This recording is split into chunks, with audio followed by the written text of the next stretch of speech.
Welcome dear participants to the third module of the fourth week. In this module, we would be discussing chromatics, olfactics, as well as the significance of physical appearance to understand the kinesthetic signals of other people. Chromatics as well as olfactics have recently emerged as subcategory of nonverbal aspects of communication. They were not included in the initial discussions of Ray Birdwhistell or Hall, etc. Chromatics is the way we respond to different colors. Our visual sense is used in an active manner as well as in a passive manner. Chromatics is our communication of messages through colors. It is a vital aspect of non-verbal communication, though still not much work has been done in this area. Our visual sense can be used in an active as well as in a passive manner, and therefore it responds in almost an immediate and subconscious manner. Like all the other aspects of non-verbal communication, colors also have cultural meanings and they represent different traits and perceptions in different cultures. A color may have a particular meaning in a particular culture, but in the other culture it may have a different interpretation. For example, in certain countries, black is the color of mourning, whereas in certain other cultures it is considered to be the white, which is appropriate during these unfortunate occasions. In the context of interpersonal and business communication, there may be two ways of responding to these findings associated with how we interpret and respond to different colors.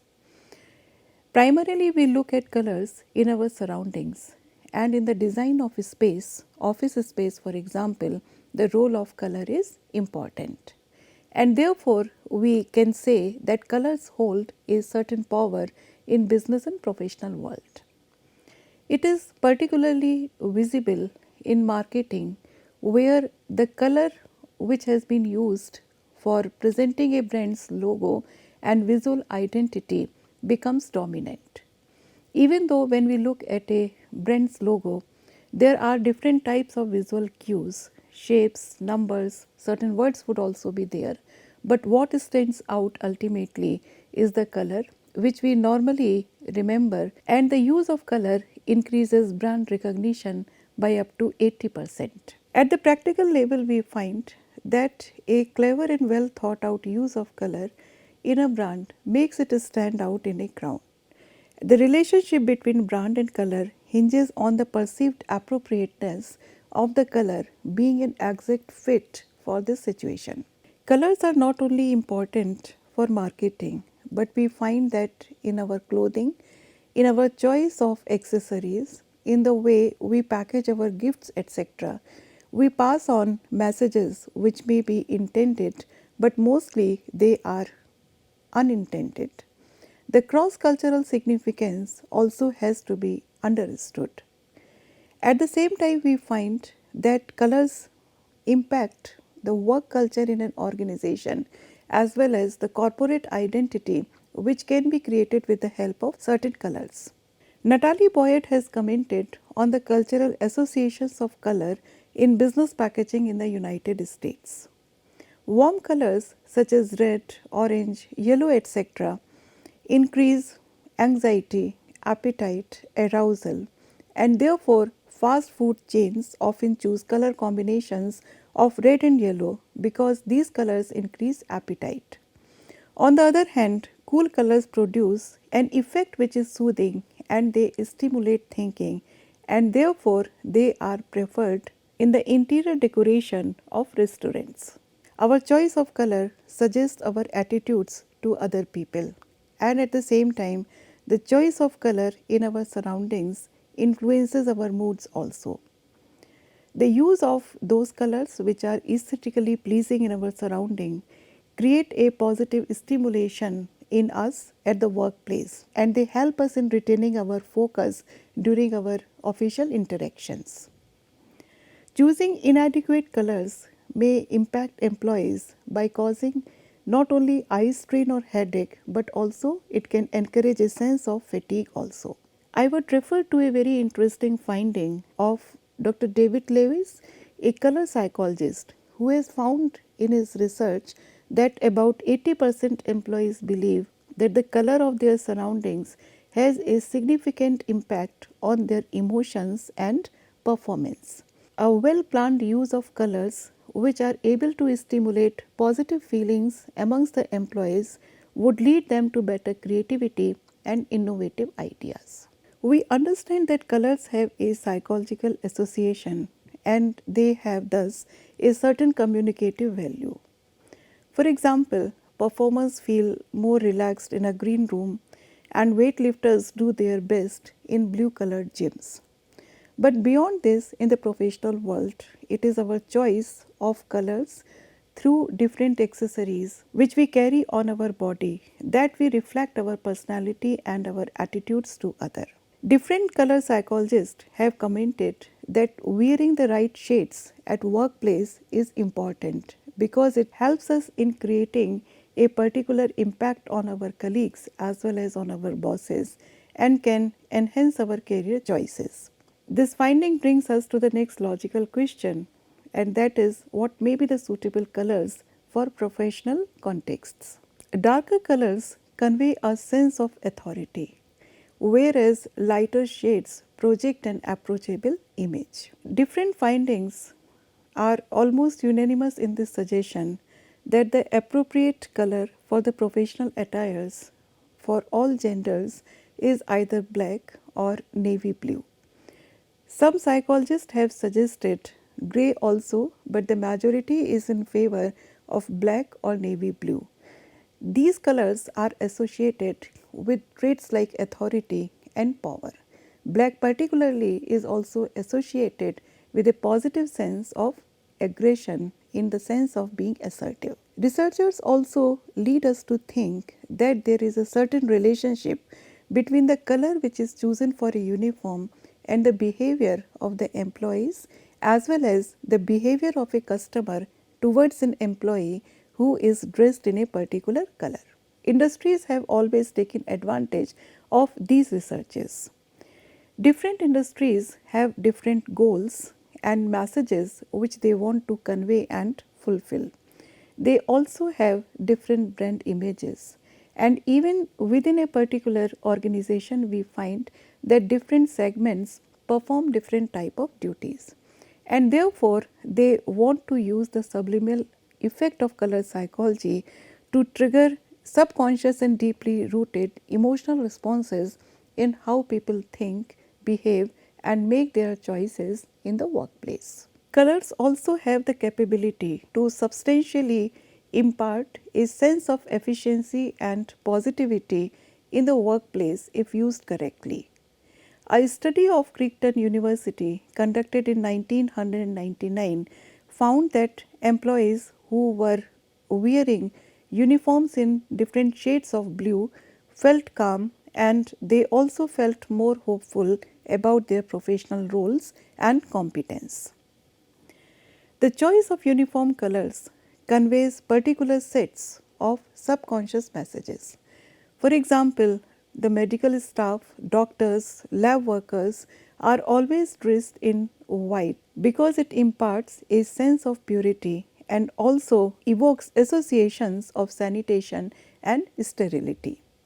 McDonald has used yellow and red combination to capture the associated traits of excitement as far as red is concerned and the conveyed feelings of warmth and happiness which are conventionally associated with yellow. These associations have also been supported by research. This chart displays the normal associations which we have with different colors. These are based not only on common perceptions, but they have also been supported by scientific researches.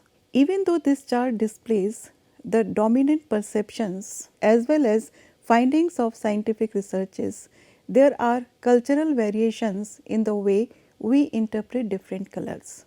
Let us look at these cultural variations now. Red color has different associations in different cultures. In China, it is associated with good luck, but for many Koreans, it symbolizes just the opposite.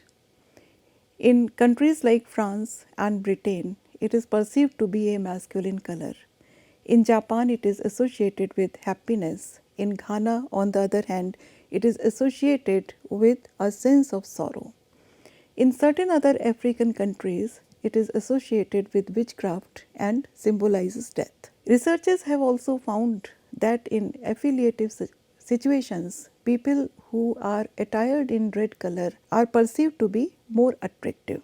However, in achievement situations, red is associated with negative or avoidant responses. It is said also about the intellectual achievement context, in which our competence is evaluated, where red is associated with failure and green is associated with success. Despite these findings, we find that the normal associations in people's mind of red are with energy and passion, which remain vivid and are often used as marketing strategy. I would refer here to a very interesting article by Rebecca Gross, who has analyzed certain brand colors to prove this idea. She has referred to the brand of Combi, which sells warm winter clothing suitable for the Canadian climate. Its brand identity is based on red, which evokes feelings of warmth as well as its associations with the colors of the Canadian flag. She has also referred to the visual identity of the Swedish Democratic Youth League, which has used red as it is strongly tied to the political affiliations and the traditional symbol of the red rose as far as the Swedish Democratic Party is concerned. Different associations of blue have also been used to represent peace and tranquility, and it is always associated with the blue of the sky or the sea in this sense. In most countries, it is viewed as a masculine color. Iran is an exception where blue is considered as an undesirable color. Despite the positive associations which color has in our psychology, we find that in language it communicates a negative meaning. To be in the blue expresses a melancholy attitude and suggests depression. However, the positive aspects of blue have been used as marketing strategy, and a particular brand which has used different shades of blue very effectively is the one of Wo Hing General Store, which draws on the rich visual language that combines vibrant blue with light blue. It pays homage to the bright lights of Asia and at the same time portrays a space and atmosphere which is soothing to look at. Another example is of the brand images of a life coaching company, Siegfried, which is about communication and leadership. The blue in the advertisements of this life coaching company suggests professionalism as well as dependability. Different shades of green are also used in marketing strategy. The bright yet light green color indicates growth, vitality, and renewal, whereas the richer shades of green, which are darker in tone, represent wealth, abundance, and prestige. Rebecca Gross has taken examples of two brands. One is of the business card for Albahaka restaurant, which uses vibrant green, and it is associated with the restaurant's namesake herb, suggesting fresh and healthy food. Another example which has been cited by her is related with the branding by Kokoro and Moi to promote a street food festival in Helsinki. The fluorescent green communicates the neon lights of Asia's night markets as well as the fresh and experimental food which people expect in such situations. Black is another color which has multiple associations. It is associated with exclusivity, power, sophistication, as well as high-end technology. On the other hand, it is also associated with a funeral atmosphere and may evoke sorrow. In marketing strategies, it has often been used in metallic and glossy shades, often contrasted with other bold colors for suggesting power and exclusivity as well as technical competence. White is associated with purity and innocence and has been successfully used in marketing of those brands where the personality is about simplicity, purity and transparency. Colors also have certain customary associations. For example, in Brazil, people tend to avoid wearing shades of green and yellow because these are the colors of the Brazilian flag, and the people of Brazil do not want to use it for their day-to-day apparels. This practice is very different from the American practice where the colors of the flag can be worn on any type of a product. At the same time, colors also have religious symbolism. For example, saffron is considered sacred in Hinduism, whereas green is considered to be sacred in Islam. In the context of professional communication, we also have to look at the color and context theory, which is a broad model of color and psychological functioning that explains and predicts relations between color and its effect, cognition and behavior. According to this theory, color is a non-lexical visual stimulus that can symbolically convey various types of information about the person who is carrying a particular color. It is also associated with different meanings which have psychological relevance, and this relevance goes beyond the intrinsic values of colors as well as beyond the simplistic and superficial appraisals of pleasantness and unpleasantness. Our brain is capable of processing them almost immediately and automatically. I would also refer to a very interesting book which talks about this aspect of nonverbal communication. It is by John Gage. The title of the book is Color and Culture, Practice and Meaning from Antiquity to Abstraction, published in 1999, wherein he has suggested that color is a contingent historical occurrence whose meaning, like language, lies in the particular context in which it is experienced and interpreted. Other theorists like Eliot and Mayer have also suggested that the meaning of a particular color cannot be dissociated from the context or the environment in which it is encountered. And it is a context which affects our perceptions of a color and gives an additional understanding and information. For example, the shape and the texture of the object on which the color is seen, the placing of this object in a particular environment, etc., also provide additional interpretations of a particular color. Nonetheless, we can say that colors affect our personal as well as professional lives by imparting clues about our personality to others. The moment you open your eyes in the morning, your brain is flooded with over 7 million colors.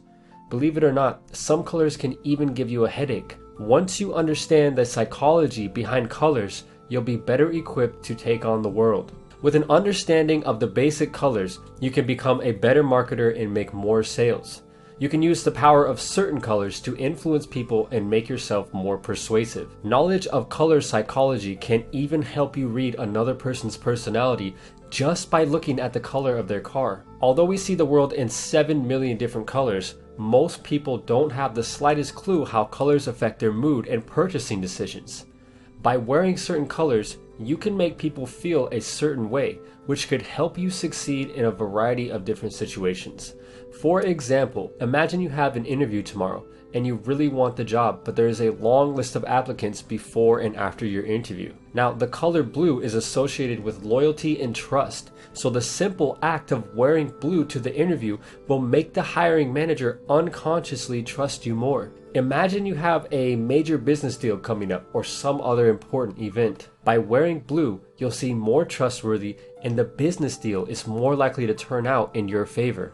This is just one example of what one color can do for you. Another major color is black, and although it might not seem very exciting, it has powerful psychological effects on the observer. The psychology behind the color black says that it reflects power and authority, but it could also make you appear to be sinister or evil. If you're trying to attract girls who want to be with an authoritative man, then don't forget to customize your wardrobe with black clothes. Black also has slimming effects, and it works wonders for people who are overweight and need to look slimmer for a So now that you understand the major colors and the psychology behind them, you should know how this knowledge can be used to read another person's personality. Once you have studied psychology long enough, you'll start to realize that the colors surrounding a person can directly or indirectly tell you a lot about his personality. The secret is paying attention to the cars, clothes, and gadgets that he owns. Imagine you walk into a gym and see 15 different people,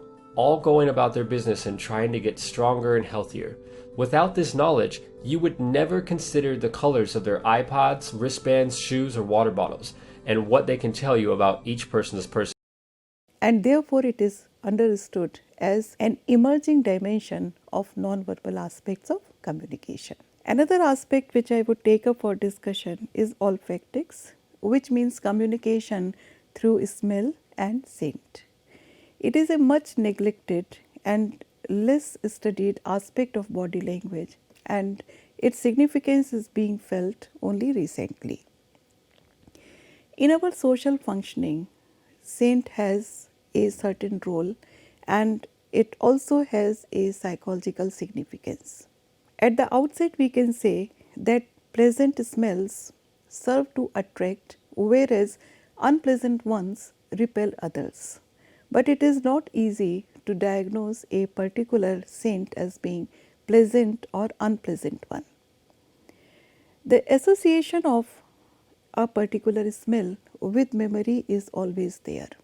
Our old memories often are associated with certain smells, and the repetition of a particular smell may carry us backward in time. At the same time, if the smell is associated with a currently occurring experience, we retain it in our memory in totality.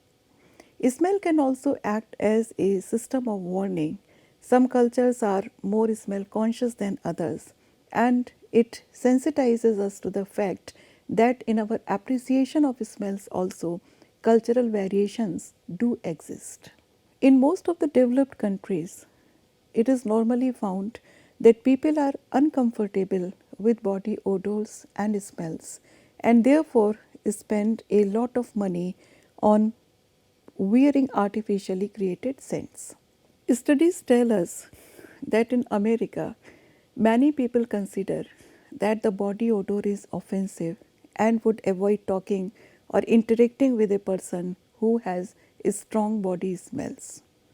And therefore, there is a very strong market of scents, colognes, deos, aftershaves, etc., which helps us to overpower the natural body odors. In contrast, we find in Arabic countries, there is a better acceptance of body odors and they are considered to be natural part. Our preferences in terms of smell are not universal and therefore similar to other interpretations of nonverbal codes, olfactics can also impact intercultural communication as well as can impair our willingness to be engaged in a dialogue with other people. Our scent is influenced by our natural body odor. It is also influenced by our habits in terms of our hygiene and the use of a particular smell in the shape of a perfume or deo. It is also influenced by certain activities which may be sweat inducing. It is also influenced by our health because certain ailments have an odor. But smell is not just a biological and psychological experience, it is also a social and cultural phenomena and it determines our preference as well as aversions, and at the same time it passes on definite clues about our social positions, economic class, status and power. For example, wearing an expensive perfume, cologne or aftershave can signal a certain status and wealth. On the other hand, the strong odor of sweat can indicate a person who is perhaps from a lower financial status and who has to indulge in a lot of manual labor. Smell can thus be used effectively to create a good non-verbal impression. A positive smell in a particular context, in a critical situation, can create a positive impression on the other people. It is interesting to note that the Western notions of which fragrances are aesthetically pleasant is not universal. Researchers have pointed out some very interesting habits and preferences in this context. A particular section in Ethiopia which raises cattle finds that there is no scent which is more attractive than the odor of cows. For the Dogon of Mali, the scent of onion is the most attractive fragrance, and they rub fried onions all over their bodies as a highly desirable perfumes. For the African Bushmen, the loveliest fragrance is that of the rain, and they would find that the Western tastes are distinctly lacking in subtlety. Arabic cultures have a very complex aesthetics as far as the use of scents and perfumes is concerned. Women use a wide range of scents to perfume different parts of their bodies. But these perfumes are used by women only in private situations, in the company of other women or close family members. To wear perfumes in public or in the company of men is considered to be an indication of lax morals.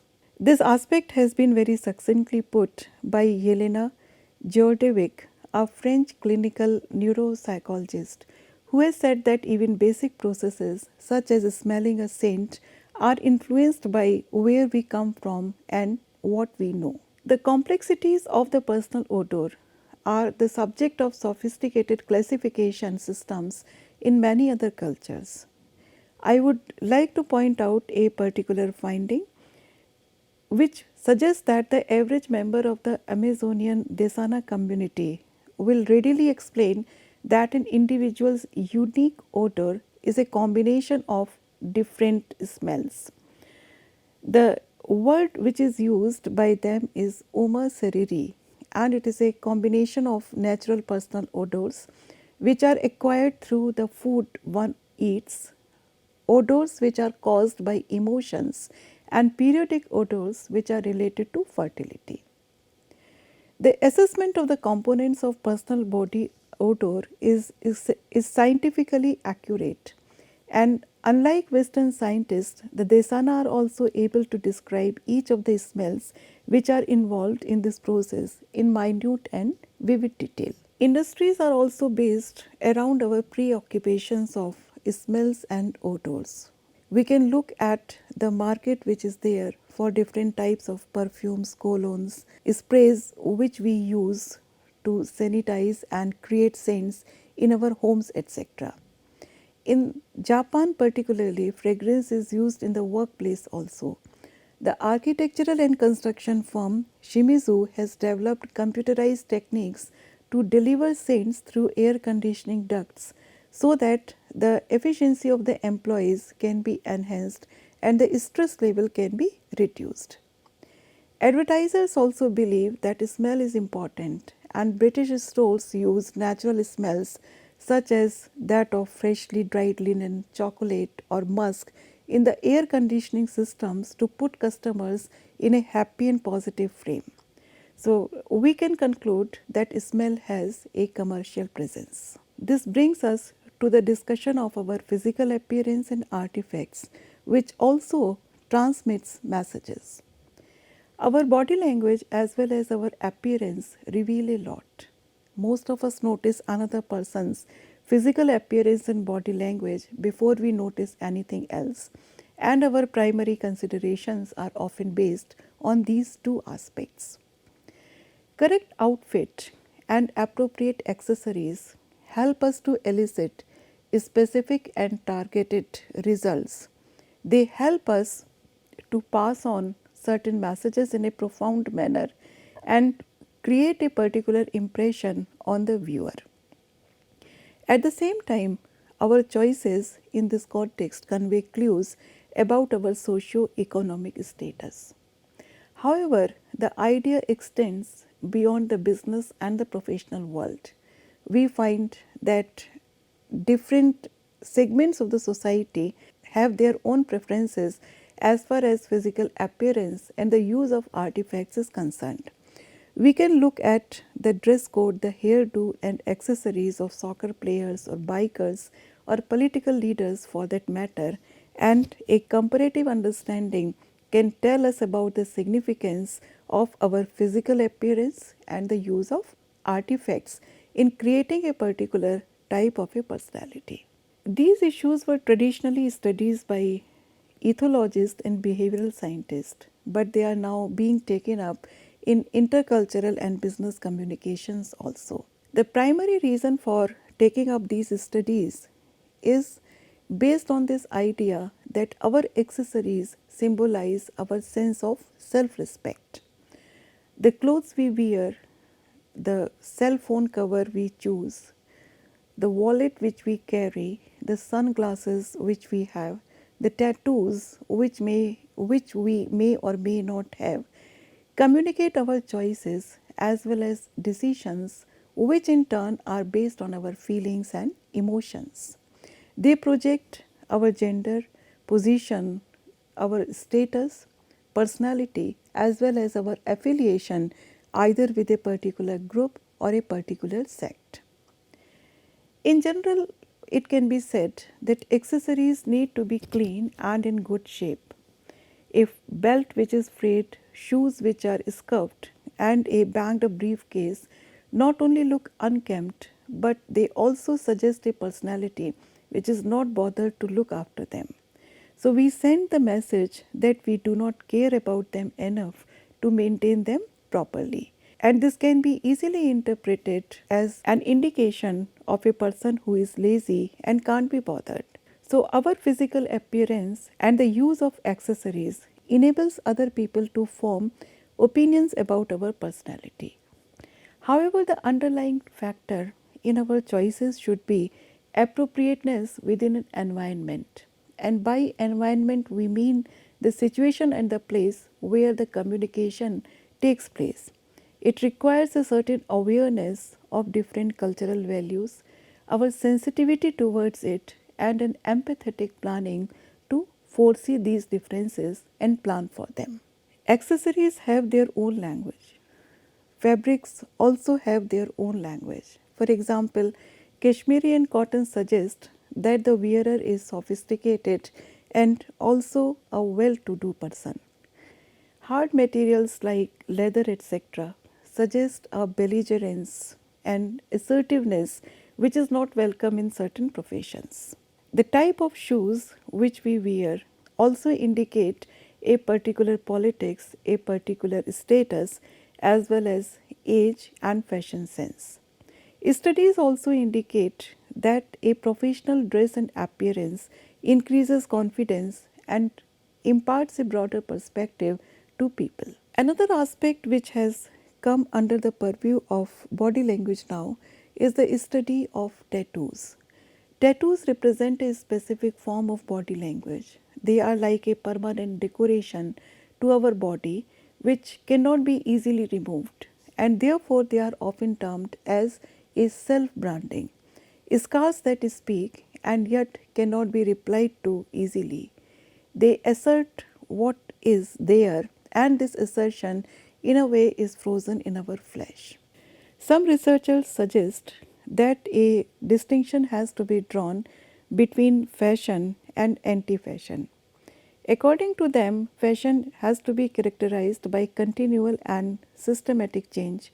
On the other hand, an anti-fashion is relatively conservative and is very resistant to change.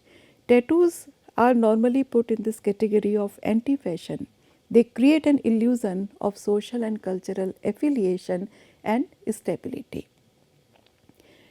Having said all this, I would reiterate that the recognition of context for effective communication is necessary. What exactly is the message which we want to communicate? Who are the recipients of it? And what type of effect would be generated in them? I would like to refer to our great leader, the father of our nation, Mahatma Gandhi, who was often ridiculed by the Western media as the half naked fakir.